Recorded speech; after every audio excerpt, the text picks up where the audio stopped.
the name of the Lord. When I sing your praise, you are faithful. I will arise.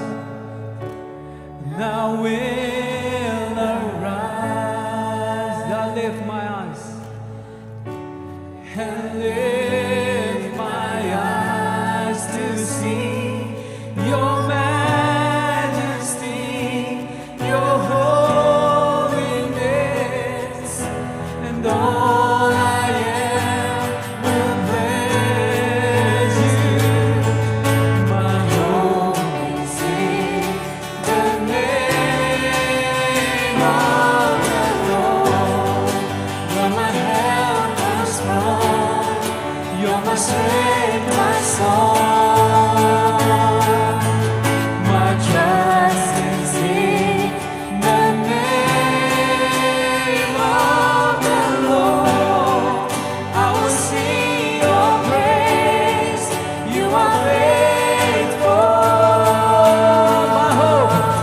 My hope is in the name of the Lord.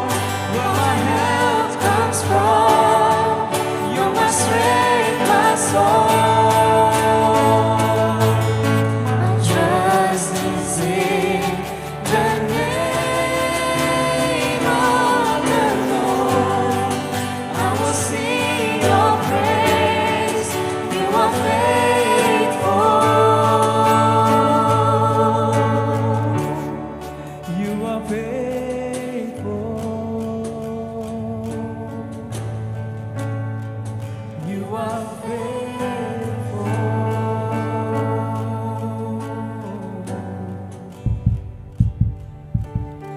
I felt your goodness on the mountain. I saw your love down in the valley. And your grace still surrounds me. God, you've been good to me. Yes, you've been good to me. My soul sings. My soul sings. With all my heart. Declare it to me, church. I love you, Lord. You're my first love. Yes, you are. You're my one. And through the years, you've been good to me. You've been good to me. Oh, so good. So good to me. So good to me.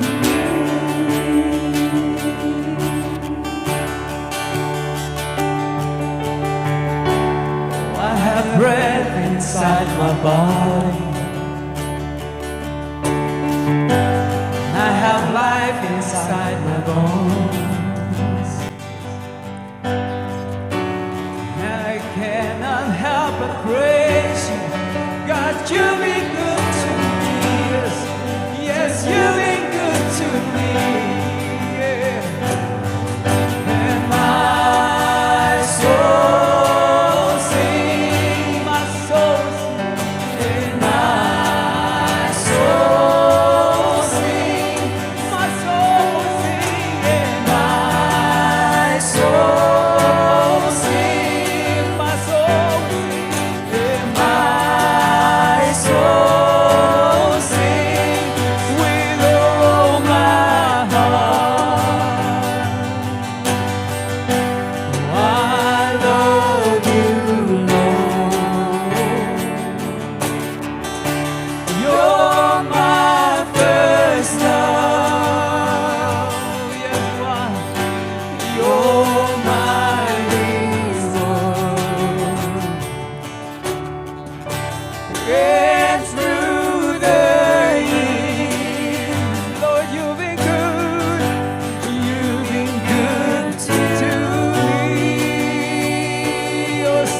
good, so good to me. So good to me.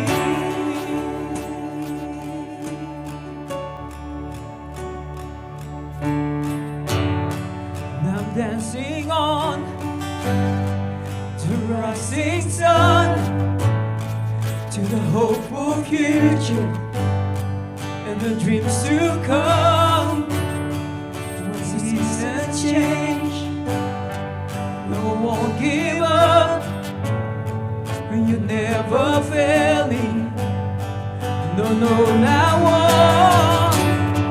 Now I'm dancing on the rising sun, to the hopeful future and the dreams to come. When seasons change, no one give up. You never failing, no, not once. And my soul sings, my soul will sing, and my soul sings, my soul will sing, and my soul sings, my soul will sing, and my soul sings with all my heart. Come on, church, sing out loud. I love you, Lord. Yes, we do. You're my first love. You're my reward. And through the years, Lord, you've been good. You've been good to me. So good to me. So good to me. Hebrews 6:13-20. Lord, when God made a promise to Abraham, because he could swear by no one greater, he swore by himself, saying, "Surely, blessed I will bless you, and multiplying I will multiply you." And so, after he had patiently endured, he obtained a promise. For men indeed swear by the greater, and oath for confirmation is for them an end of all the dispute.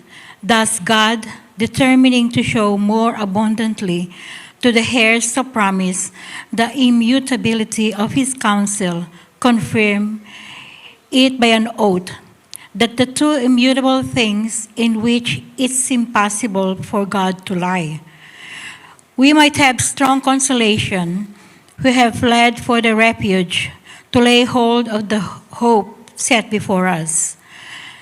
This hope we have as an anchor of the soul, both sure and steadfast, and which enters the presence behind the veil, where the forerunner by has entered for us, even Jesus, having become high priest forever, according to the order of Melchizedek. Well, our theme is anchored in hope.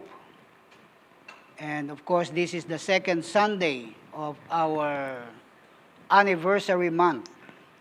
And we will continue on our message, Anchored in Hope.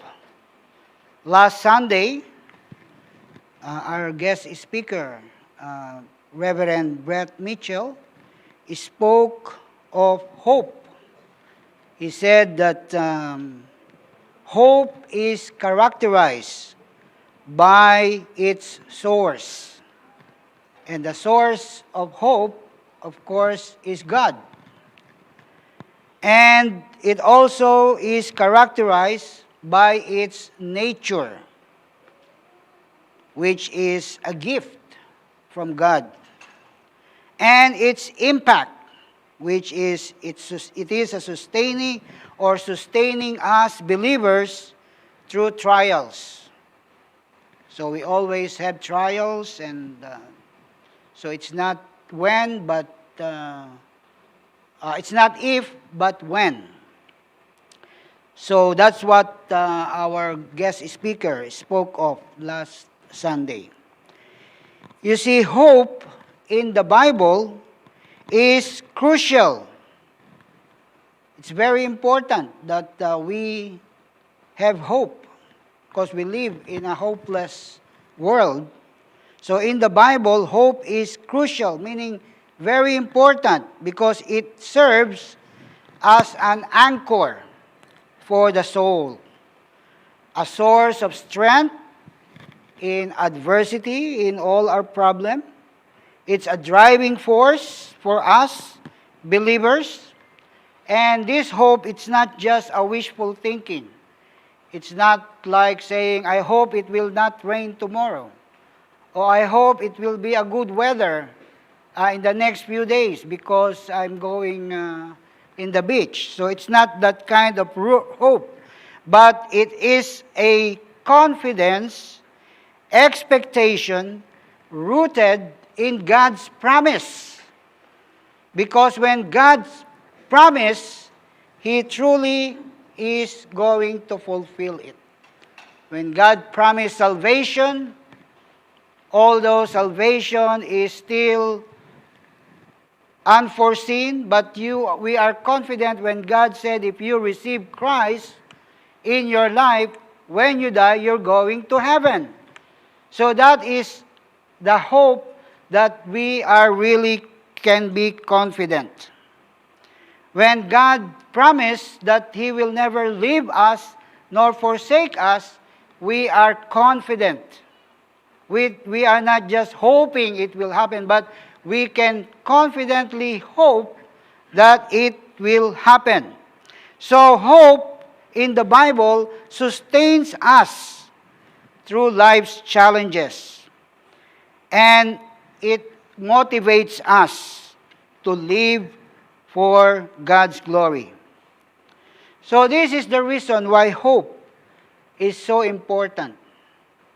That's why the Bible talks about hope many, many times.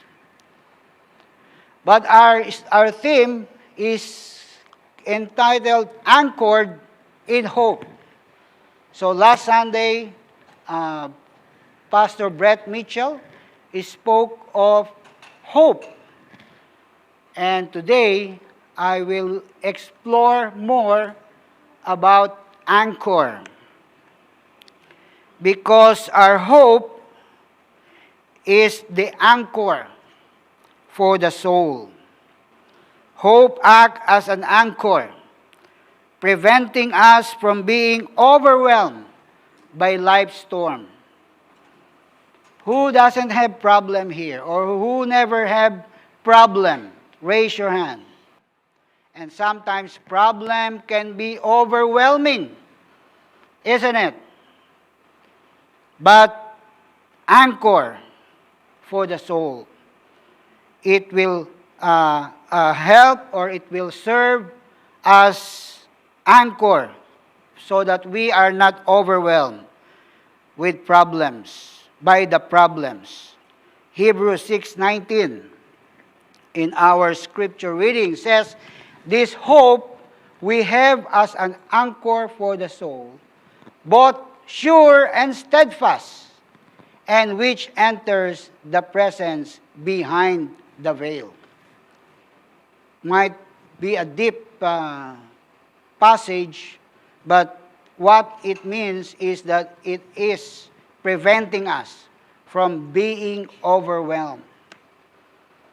Doesn't matter what age you are, but if you have problem, it can be overwhelming. It is also a source of strength and joy, isn't it? Hope provides believers with strength and courage to face trials and tribulation. We can rejoice in the midst of problems, trials, and tribulation. You know, the word tribulation, when we see the word tribulation, it really is a real problem. But because of the hope, it reminds us that God is faithful and will see them through. It brings joy and peace, as in Romans 15:13.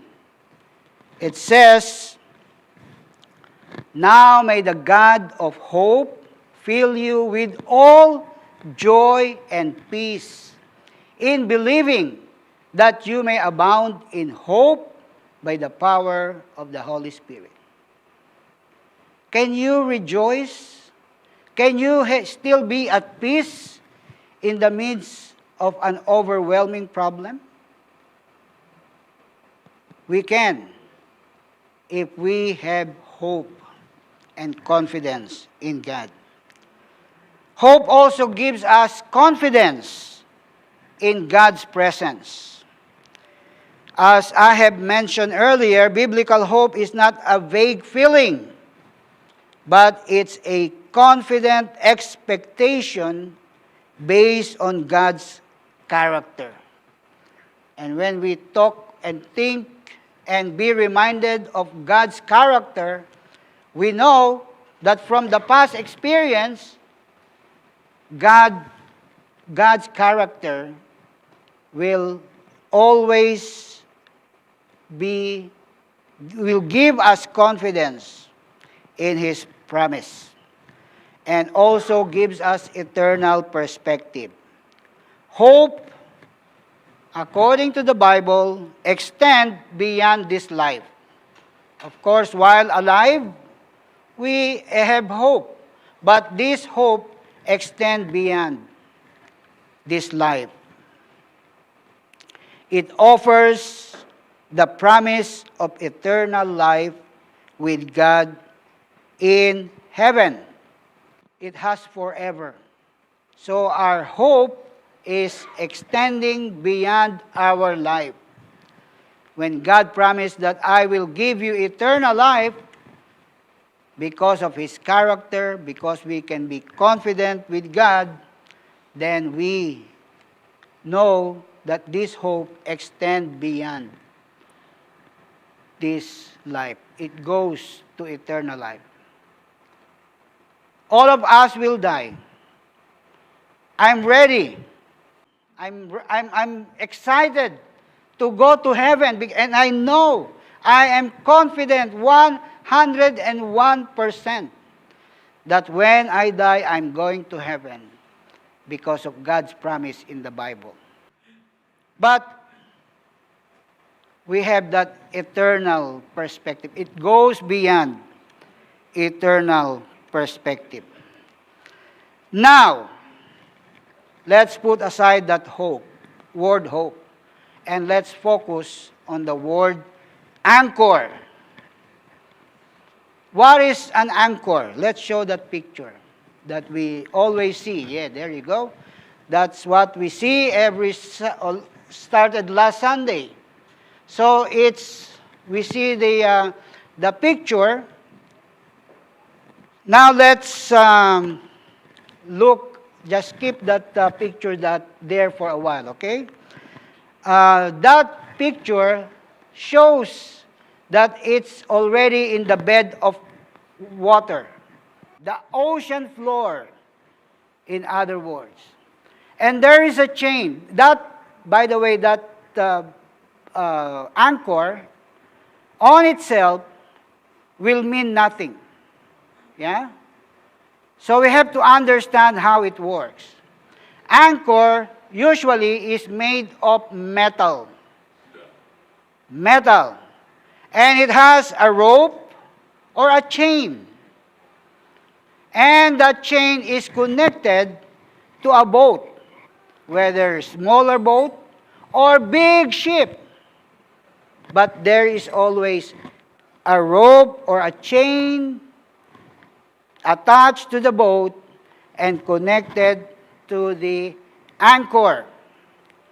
Now, question. Who is the boat?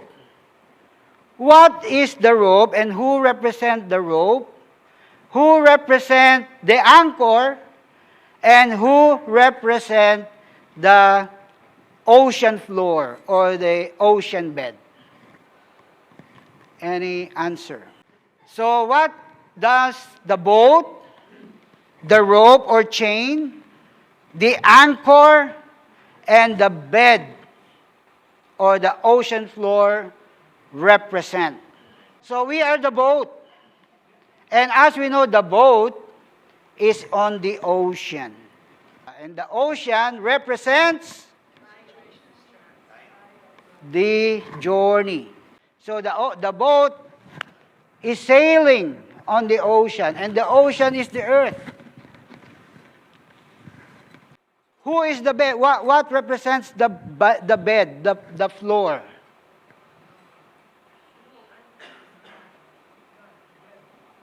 The bed, the floor? And now what is the anchor for? What represents the anchor? The hope and the chain. So this is how it works. Let me characterize each one. As we know, the boat is us, or we are on the boat. It means that's our life. In Christian, in church perspective, FCCC is the boat.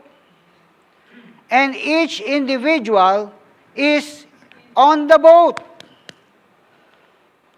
And we are in a journey in the ocean. And then the captain or the one sitting on the boat will decide to release the rope. And, of course, there's the anchor made of metal. And not just sitting on the bed because the bed is soft. Yeah? It will find the strongest rock, the strongest part in the bed of water where it will be anchored. So the anchor is the faith.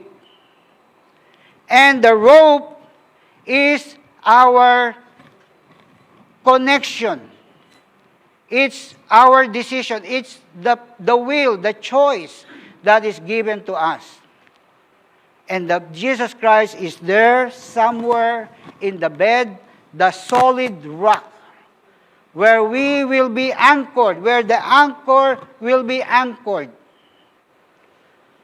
So that's how it works. So remember that. The ocean is the world we live. The boat is you and me, and FCCC as a whole. The rope is the cord that connects. It's our decision. And the anchor is our faith. So an anchor in secular term is an amazing invention. It is used by fishermen and sailors for thousands of years. Imagine even on the biblical times, it already mentioned the word anchor.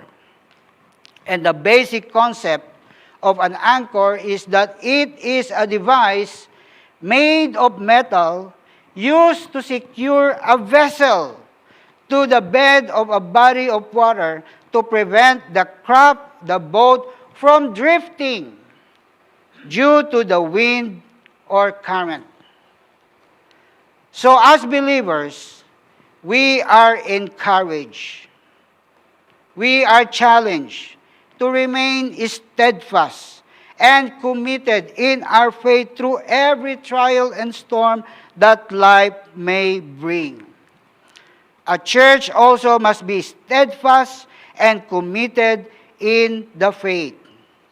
And we are anchored in hope.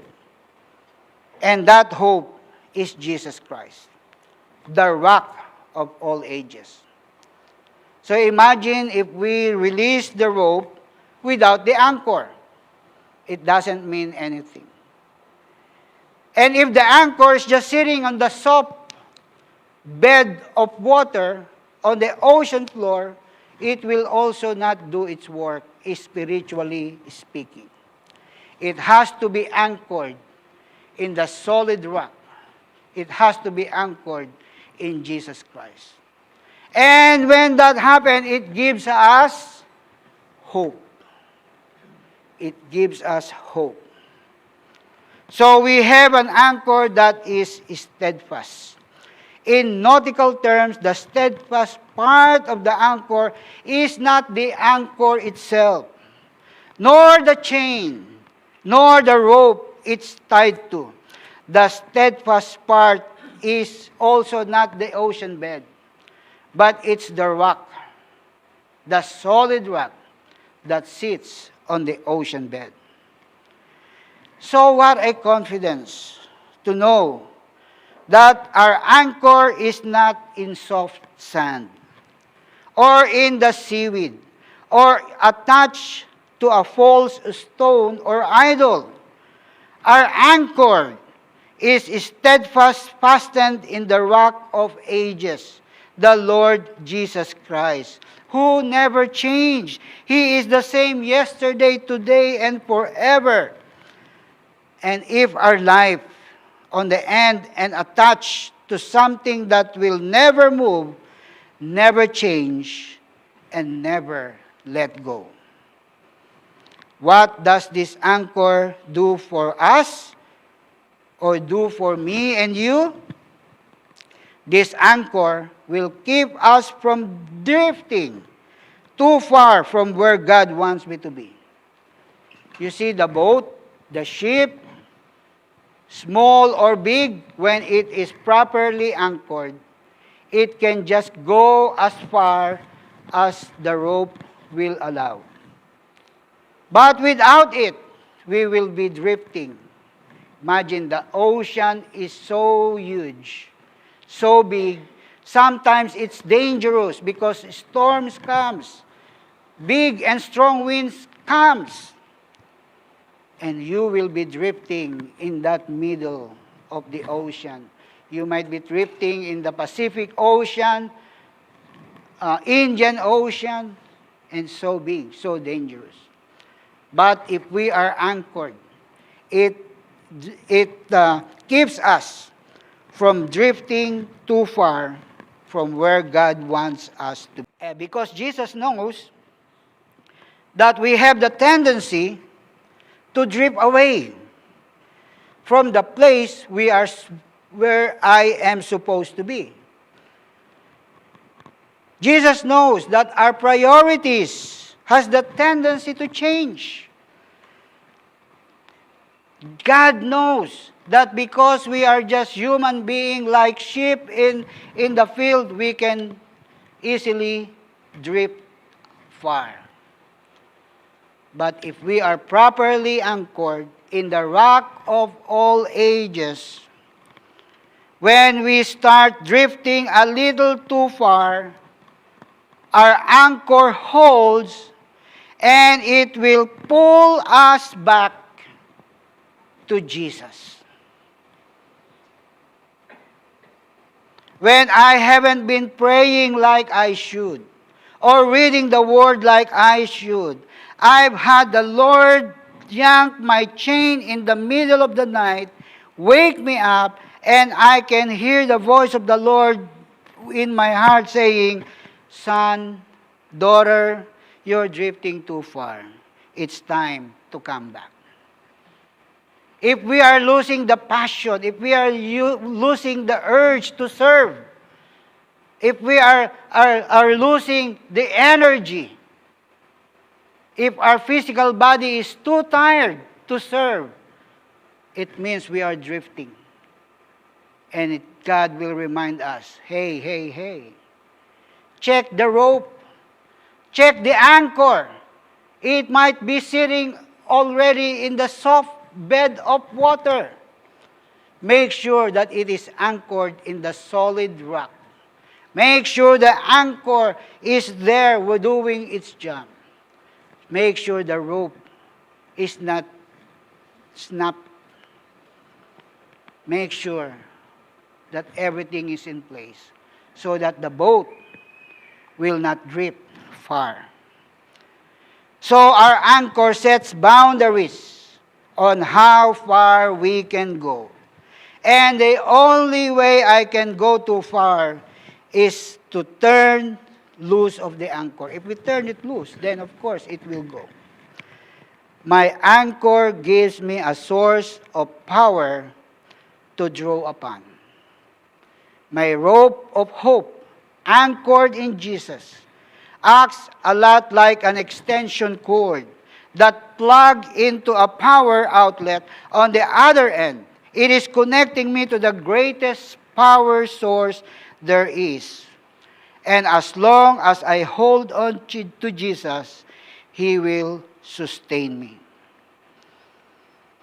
So as long as I decide to hold on to Jesus, He will hold on to me, and no power on earth, no power on the ocean, no power of hell can separate me from the love of God that binds me to my anchor, and that anchor is anchored to Jesus. So today, I challenge each one to anchor ourselves and FCCC into the rock. Now, I want to finish. This is a very short message. Not because I'm on a holiday mood already, but because I want to read this note I made, and I entitled it, "We Are a Family of One." Let's all say it together. We are a family of one. Very good. We have a wonderful and colorful journey as a church. 28 years. What an achievement by the grace of God. So we have a wonderful and colorful and challenging journey as a church. But through the years, people come and go. But today on the second Sunday of our anniversary month, I want to honor the boat, which is you, me, FCCC. 28 years. And let me mention each one of us. In August 24, 1997, Barrio Quinto family is already part of this church. 28 years. Amen? Amen. The Del Mundo family, where prior to August 24, we held our prayer meeting at their house. So the Del Mundo, August 24, 1997, 28 years in FCCC. Amen? The Angkaya family, they are not part of the 16 people, the core people who prayed. But do we know that on the first Sunday of FCCC gathered together, August 24, 1997, Ka Roger is one of them. One of the 30 people, 30 attendees. So 28 years for Ka Roger. 2 weeks later, Ka Roger is not by himself anymore. He brought with him Sister Carmi, Cupcake. So from September 1997, Cupcake Carmi was there. 28 years. And then, the Villarante came in December 1998. The Del Mundos brought them, invited them in the first camp of FCCC. So, Villarante, 27 years. Nanay Tita. Nanay Tita was with us for 26 years, since 1999. And then on the same year, 1999, 26 years, Ka Roger brought in the Llanora family. So the Llanora family is with us for 26 years. And then, few months later, the Llanora brought in the Magno family. Year 2000. So they have been here for 25 years. And then July 2003, 22 years. Phil and Mau. So the Quinto, Phil and Mau arrived and became part of FCCC for 22 years. And then the Bangayan family arrived in November 2003. 22 years. 22 years behind the scene, serving quietly. And then in June 2006, 19 years, the Chong family came. 19 years. Congratulations. And then on the same year, 2006, the Jaurige came. 19 years. Congratulations. And then, this is, believe it or not, 18 years, 2007, the Messina family.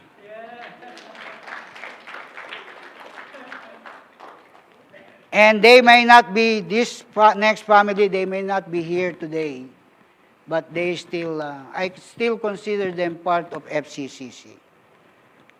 They're still family, the Sikat family. They arrived in April 2008. For 17 years, they have been part of FCCC. And then, the Sikat family brought in the Mora family in 2010, 15 years. And then, a year later, 2011, the Aquino family came. Dan, Pastor Dan, Sister Arlene, and Nathan. 14 years. So as we know, there are families who were once part of FCCC. We acknowledge their contribution, and we respect their choice to go on different direction. And we pray that God is still using them in the kingdom wherever they are.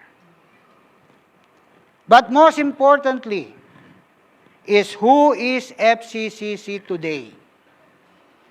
So to everyone, and let me mention this one by one, I hope I have checked and I have not missed anyone. If I do, in advance, my apology. The Mancilia, Le Breton, Francisco, Lim, Kevin and Ange, Lisa Manalungsung, Maningas family, Nick Dow, Sally and Geneva, Carlo and Abby Augusto, Lay and Rosana and their children included, Artillero, Alex and Christine Banya and the coming baby, Tristan and Ann Debbie Cruz and children. Ayun po sila. Alfonso, Johnny, and July and Connie. Alexis and Lucy Flores and their 3 growing children. 3 boys.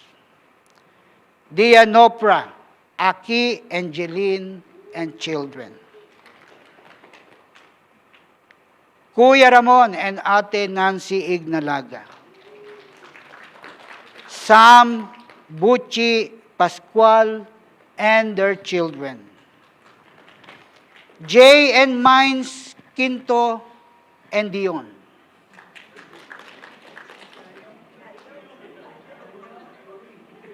Ian and Cleng, Concepcion, and their growing family. And continue growing. Kusheri family, Tristan and Megan, and their 2 active children. Marcelino, Darwin, Marilyn, and Ivan. Mark Elep.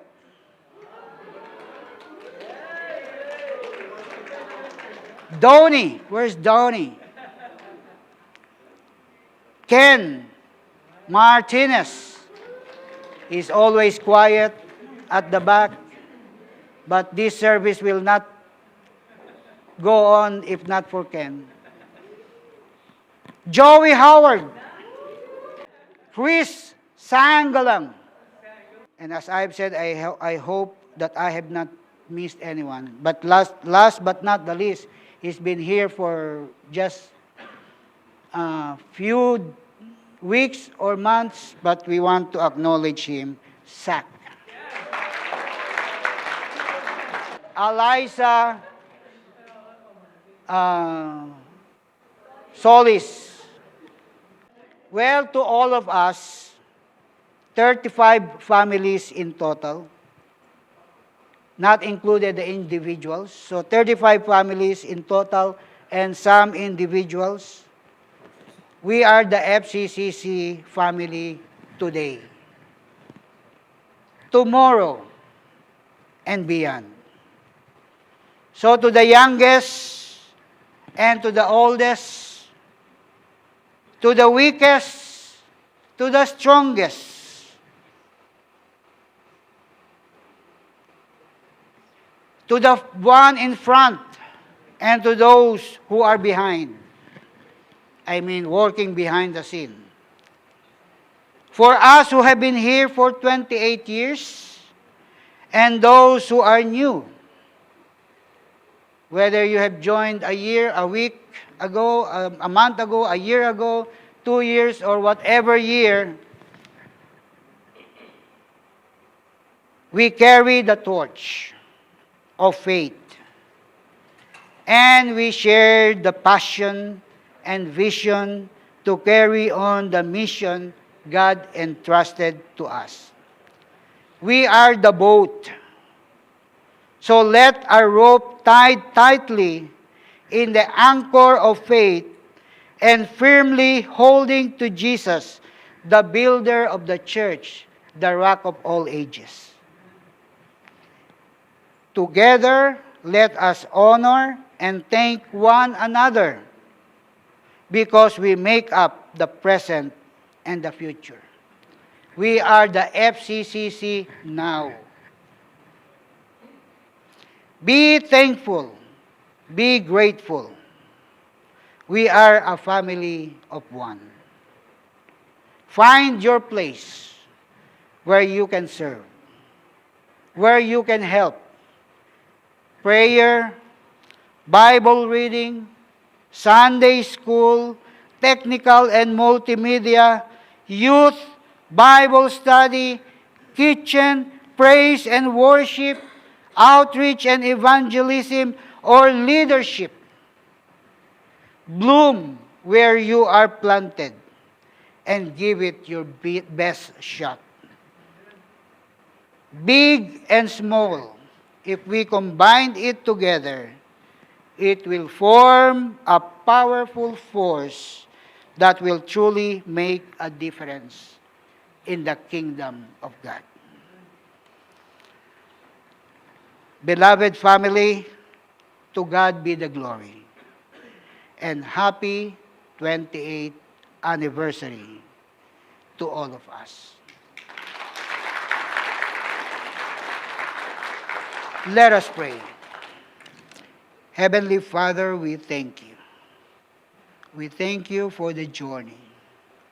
We thank you that we are on a safe boat. We are the boat sailing on the unknown ocean. This ocean sometimes are drifting, sometimes are stormy. The wind blows, and at times dangerous. Teach us, Lord, to have this rope and have this anchored of faith and anchored safely, strongly in the rock of all ages, which is our Lord and Savior, Jesus Christ. To you all the glory belongs. In Jesus' name we pray. Amen and amen.